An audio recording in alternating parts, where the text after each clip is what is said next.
I'm sure you're aware that already there's a discussion between Canada and America, unofficial right now, but a discussion. What's the possibility of Canada becoming the 51st state of the United States of America? That's not a new discussion. When I was involved in evangelistic crusades in Western Canada nearly half a century ago, those were part of the discussions. Is it God's will for that to take place? Is something I want to talk to you about with two of the brightest minds I know in the world today. Stay with me. I'll be right back. Finding and knowing God is a faith walk.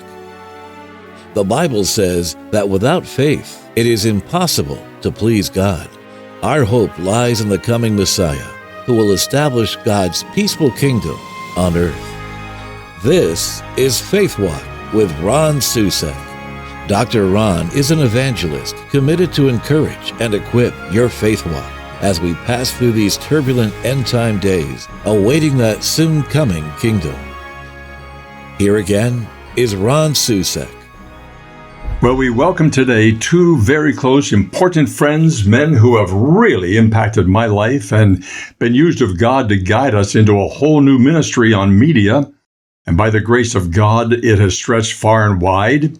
And I just learned yesterday that we are carried on Dish Network. And that's very encouraging because that's a massive outreach.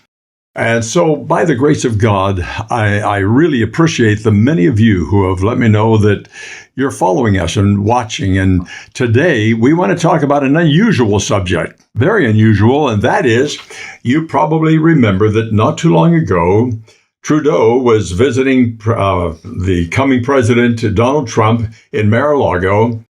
And future President Trump said with his arm around Trudeau, "Why don't you become the 51st state of America?"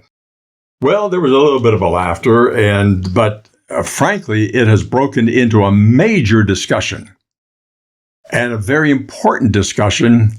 And I have two guests with me today that I know you've met them before when we've had them on, but I want you to see them again today. The first is Ray Craddock, Dr. Ray Craddock, who God has used in an incredible way in worldwide television, major ministries. He's pastored a church, remarkable, incredible track record. And he's also now the founder of End Times TV, which is where he launched our program, Faith Walk. And then also with us today will be Rod Hembry. And Rod has been a pastor. His father was involved in a large television network in Canada for a number of years. That's where I met his father. Then eventually met Rod. And Rod has his own program that has been airing now for a number of years, where he's teaching the Bible every day. So these are men who are politically astute and very astute in the Word of God and in Christian circles, and you are going to be blessed by some of their bright insights. I want you to have these for this reason. Listen carefully. For way too long, we have obeyed a president of America more than the living God. Now, let me tell you how. Years ago, President Lyndon Baines Johnson gave a mandate that if you talk about politics from the pulpit, we'll take away your tax exemption. And the church sat down like good little sheep and say, pat us on the head, and we shut up. We no longer were the prophet of God to speak to the government. As Nathan spoke to David, David, you're the man. Knock it off. You're in trouble. And the church, and the church doesn't always have to come at it from a condemning position. Why should we not also be the great encouragers when the states are doing something right? In this light, I want you as a fellow believer to come to the edge of your seat and get on the cutting edge of where we are moving in the world. And is this of God? Now, let me set the stage for why this is so important. In Acts chapter 17, there are two verses that we tend to just gloss over like they're not there, but they are world affecting. And here's what we read. This is the Apostle Paul writing. And he made him one man, every nation of mankind to live on all the face of the earth, having determined allotted periods and boundaries of their dwelling place. Sinking in? God sets the boundaries of nations, that they should seek God. That's why I want you as a believer to come with me and to come with these two men you're going to see in a moment to the cutting edge of what's happening today, that they should seek God. That's why God has boundaries in nations. They should seek God in the hope that they might feel their way toward him and find him, yet he actually is not far from each one of us. God is the King of the nations of the world. He's the King of America, the King of Canada, the King of Spain, you name it. He's the King of every nation. If we violate him by moving boundaries, we are trespassing, and that leads to serious trouble. But that may not be the case if God is inspiring Canada and the United States to unite. That's what we want to sort out and think about. We're not going to give you a definitive answer of our opinion. We are hoping that we'll give you information that will inspire a real commitment in prayer on your part on behalf of God's will for Canada and the United States. So, Rod Henry.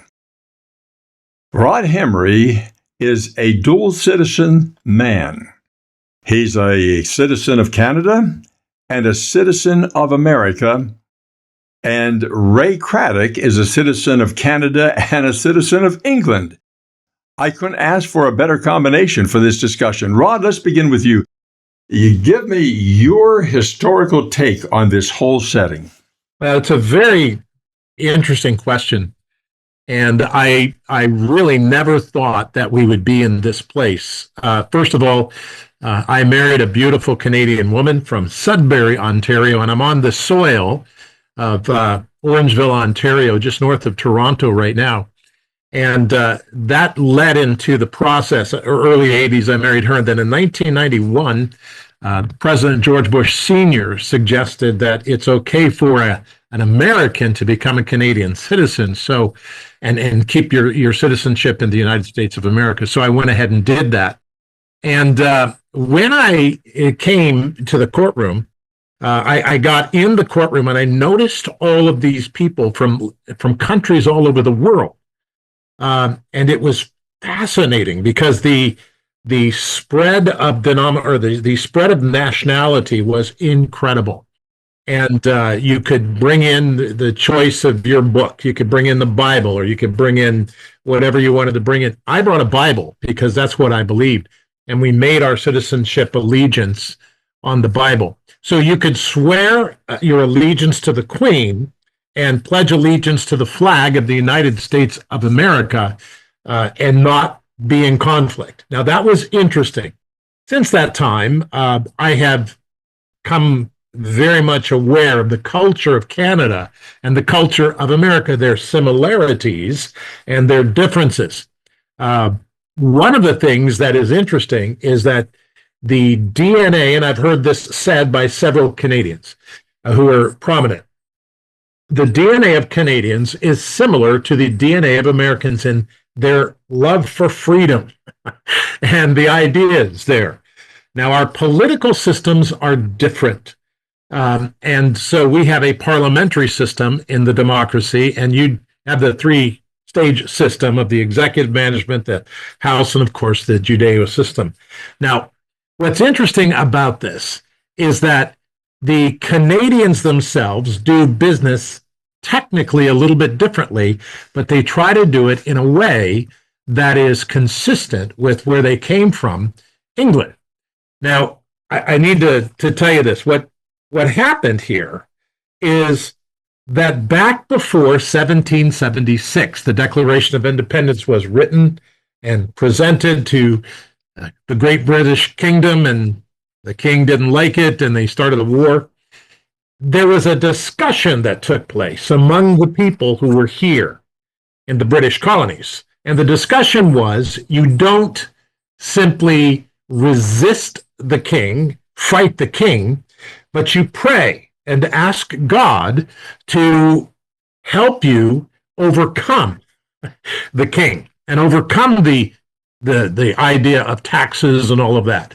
And so there was an internal struggle that was very difficult. So remember that this started, not the internal struggle, but the group of people started back in the 15 and 1600s. So there was a struggle. And the struggle was that, there were some people in Boston and some other people who got very upset about this. And they said, no, we're going to do some things, and it's all history. And it took place. Well, the people who did not want to fight the king, the people who said, we've got to pray for the king, they went north. So the families that are here in Canada, besides the international families, are descendants of the same people that came over in the 1600s. And it's fascinating when you begin to understand that. But they handle things differently. So that's the fundamental difference politically. So as I see it, in answering your question, politically we're slightly different, but our DNA and our thinking is the same, although we approach challenges, very different. The United States. The United States is also a very powerful and a great nation. I was educated in the United States. So that's just a brief synopsis of what we've learned. That's a well of an education. Ray, you have a British background from England, and you're now in the same DNA as USA and Canada, but also the difference in thinking about the king and so forth. Give us your perspective. Well, like Rod, I married a Canadian woman, and we at one time were talking about, do we live in Canada, do we live in England, et cetera, and she won the argument. So here I am in Toronto, Canada. But she didn't win the argument, we agreed. And so, very interestingly, I think it was great to hear Rod's explanation, because while he was talking, I'm thinking, well, what are the other differences, if any, between the UK and Canada? And there's very little difference. We have a prime minister in England like we have a prime minister in Canada. The parliamentary structure is very close to being identical, I think. Now, having said that, of course, the difference between having listened to the historical summary, the difference between America and Canada stroke UK is that there's a monarchy, and there is a commonwealth. And I think that what we would struggle with in such a debate like this between the US and Canada, and Donald Trump's propagation there of possibly Canada being the 51st state, is the issue of the Commonwealth. Now, although I'm in a Commonwealth, I've been in a Commonwealth all my life, I personally don't actually support the concept of a Commonwealth. That's just my personal view. Ray, define Commonwealth. Well, the Commonwealth, I guess the best way to define that is that England took the view that they wanted to rule the world. That's the bottom line right there, because they had their one of their major songs outside of the national anthem is "Rule Britannia." Britannia rules the waves, etc., etc. And so they did take over a number of countries. Obviously, they have a lot of financial support and other supports within those countries. But many of those countries have been talking about independence for a lot of years. The strange thing about Canada is this: it belongs to the Commonwealth, but it's also independent. It's a very strange structure. And like Rod, when I went for my Canadian citizenship, I was absolutely blown away by how many people came to Canada to receive their citizenship from all the corners of the earth. It was incredible and very interesting, to say the least. But so we have this Commonwealth structure that the King of England oversees, King Charles. Now, I found it very difficult actually to switch from Queen Elizabeth to King Charles in my talking, because She's been my queen all these years, all my life, as it were. I was at her coronation. When I say at her coronation, I was at the street parties of the coronation in 1953. So that would probably be just one of the very difficult issues to overcome to address Canada and America becoming the 51st state. But there's a whole bunch of other issues around that, Ron. There's the issues of, and I think the practice of the European Union has proved the difficulty of uniting nations. So whilst you have the European Union, they are not united fiscally. You have the euro, which Britain never took on because it never passed the 10-point test of, and I couldn't tell you what that is now, but there was a 10-point test that if Europe was to pass that test, then Britain would have taken on the euro, but they didn't. They kept the sterling currency. And that is because the euro technically has failed. Every country, unlike America, where the dollar is the same all over America, every country that's in the European Union has different fiscal policies, different taxation policies, and all these kinds of things. And the only way you can make a common currency work is to have common fiscal policy all the way through. So that would be an issue in a sense that Canada would have to, if it broke away from the Commonwealth, it's got to reprint its currency, it's got to take on the currency of the United States probably, or a new currency. There's that. There's the healthcare issues. America's primarily associated with private healthcare and insurance. Canada is not. Canada has a great healthcare system that's very much like the UK, like a national health system. Plus, it has the insurance-driven health system too. So you've got a whole bunch of things there, and that's to say nothing about what people might feel about being under the President of the United States. There's a whole lot of these pros and cons. But that's kind of where it's at the moment. It's a great discussion, though. It's a vital discussion because I think that it can either end up as a beautiful picture or a real major tension. And I'm not talking about between the countries. I'm talking about in families and even in churches. I think it's going to get very intense. That's why I went for you two and myself and others to come to the forefront and be ahead of this thing rather than sitting behind just watching. They say there are three kinds of people in the world. There are those who watch things happen, or there are those who make things happen, those who watch things happen, and those who wonder what happened. And I would like to see if we can bring the church to making things happen, not just watching and wondering. And so I think the real question in my mind is what can we look at as we pray for the will of God to be established? President Trump has interestingly said that he would bring their Canadian taxes down 60% immediately. He also emphasized that they would be more protected than ever before militarily. I also heard a report, had nothing to do with any American, out of Canada, that the economy is so rough in Canada that in northern Canada, there are people suffering from scurvy because they cannot buy food. So I don't know what all the problems are there, but it appears as though there may be a lot of balance that would be very healthy for both countries. But as you well pointed out, you're looking at trying to think through healthcare, everything from healthcare to economy and how these things work. Here's the beauty and why I think this discussion is very important. I don't think that America, I know that America is not going to try to force something on Canada.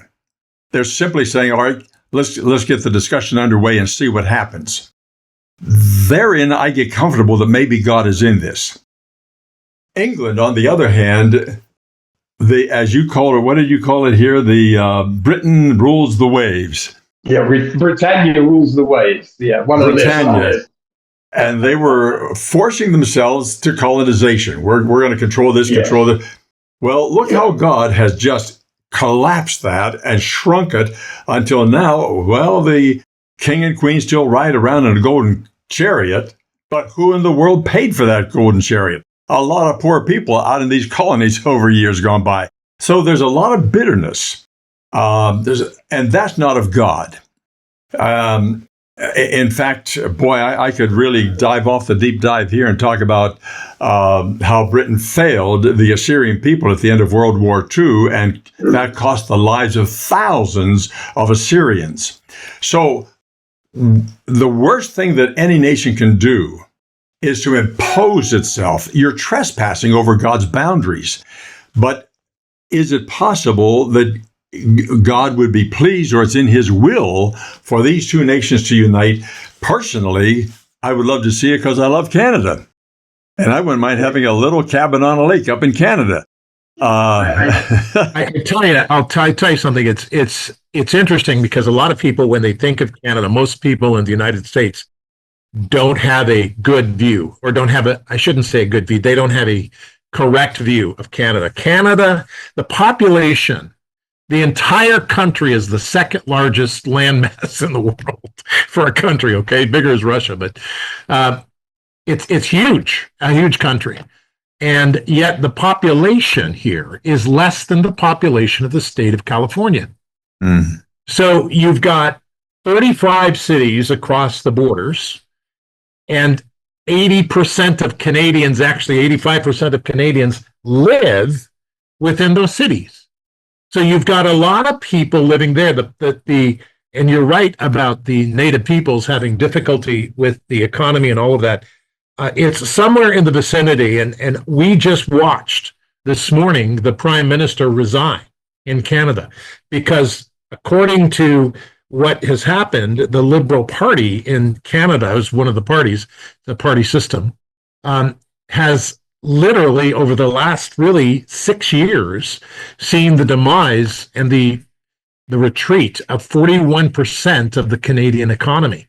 And to be honest with you, it's a big problem up here, and people are just tired of this, and they're saying this is it. We can't take this anymore.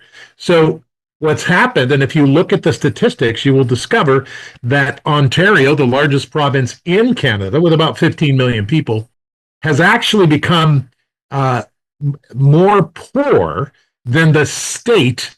I won't even mention the state, but the states, of all the states in the United States, it's become worse off. And so we've got some serious difficulty. And remember that coming together as a country is not just political. You've got churches and everything else, and our churches here tend to be smaller than in the United States because there's less people. But nevertheless, we have to get involved in the community, and we are. And there's a lot of people who are. And our ministry goes all over the world, but the idea is that there's a lot going on here. So pulling the countries together would be great for Canada. I don't know that the United States has the ability, or has the desire to take on a country like this. It's a good point, Ron, because when I first came to Canada, Ron, back in the 90s, of my first visit to Canada, I heard Canadians, and I spent quite a lot of time in America, by the way. I lived there many years ago. I heard both Americans and Canadians talk about the fact that Canada was seen as the poor man of America. And that goes to what Rod is actually saying.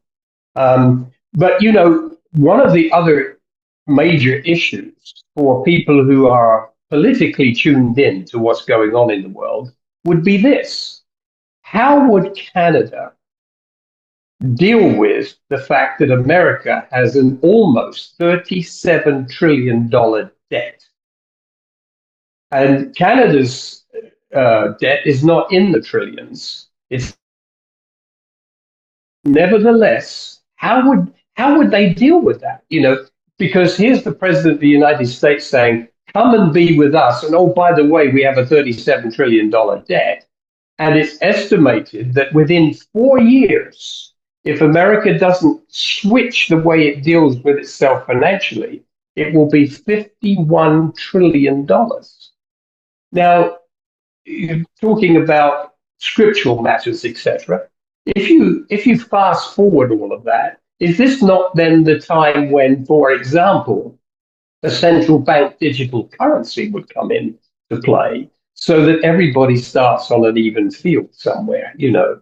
So there's, as Rob was saying, there's major issues that have to be addressed. That's not to say that we might not benefit from it, because one of the things that I appreciate about America is you can stand on the street corner quite easily and preach the gospel. You can declare your faith very easily. In Canada, you can still declare your faith very easily.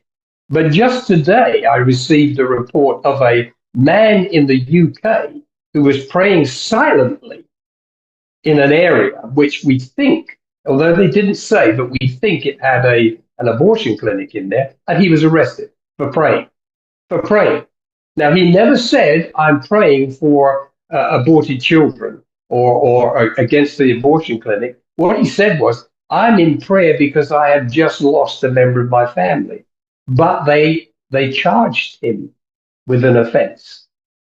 So it's not that easy in the UK anymore to just preach the gospel openly when the thought police are arresting you for praying silently. So there's benefits of coming together in many senses.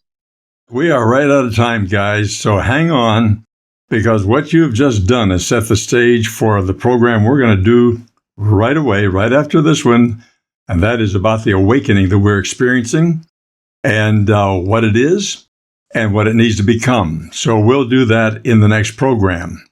My friend, I hope that this information is stirring your blood, giving you information, learn how to pray, get your church praying. We're not trying to be political, we're trying to be spiritual. Let's get the attention of God and move with God and see what He will do on behalf of these two nations that He loves with all of His heart. For God so loves the world that He gave His only begotten Son. Wonderful to be with you today. God bless you. See you in the next program. This has been Faith Walk with best-selling author, pastor, and evangelist Ron Susek. If you would like to know more about Dr. Ron and our mission, visit our website at faithwalk.org. We're certain you appreciate Dr. Ron's straightforward teaching of God's Word, along with his strong invitation to find salvation through Christ. But he needs your help in spreading the gospel to the far reaches of the world.